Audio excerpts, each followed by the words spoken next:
Okay. Over and over again, I've seen objections to Christianity based on God's acceptance or denial of entry to heaven based on good works. People think that if they're a good person, that they should get in heaven, but the Bible is clear that everyone falls short of the glory of God. Everyone. No exceptions. Even those people we would consider saints, people like Mother Teresa or Gandhi or whoever they may be. We all fall short, so no one can be saved by their own righteousness.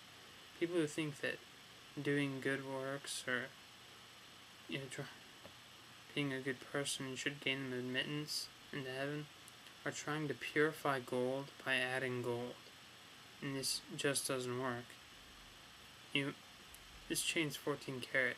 No matter how much gold I add to it, pure as it may be, it will never become pure, ever.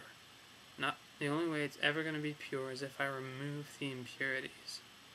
And Jesus is the refiner. You have to first refine out the impurities in your soul with your sins. And Jesus is the only way to do that. We follow him and he purifies us.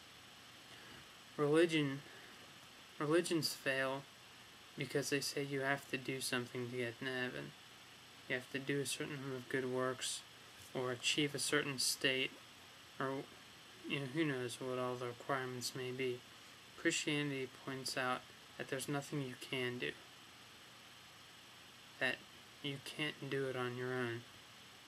We can't purify ourselves. Adam sinned, Christ died, the doing is done.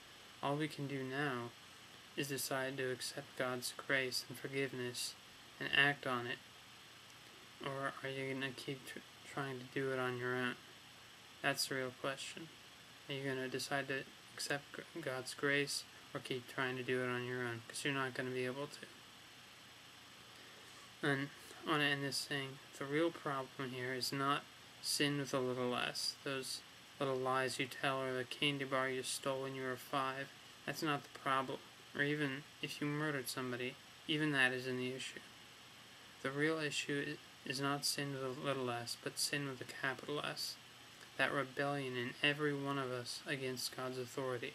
And if you don't take care of that, you wouldn't be happy in heaven. C.S. Lewis said the gates of hell are locked on the inside because those people didn't bow before God. They weren't willing to submit to God's authority. They weren't willing to stop rebelling against it and allow him to change their hearts. And if you don't do that and follow Christ, allow him to change you, you begin to follow him, then you wouldn't be happy in heaven, because there you have to bow before God. If you're not going to do it now, you wouldn't want to do it then.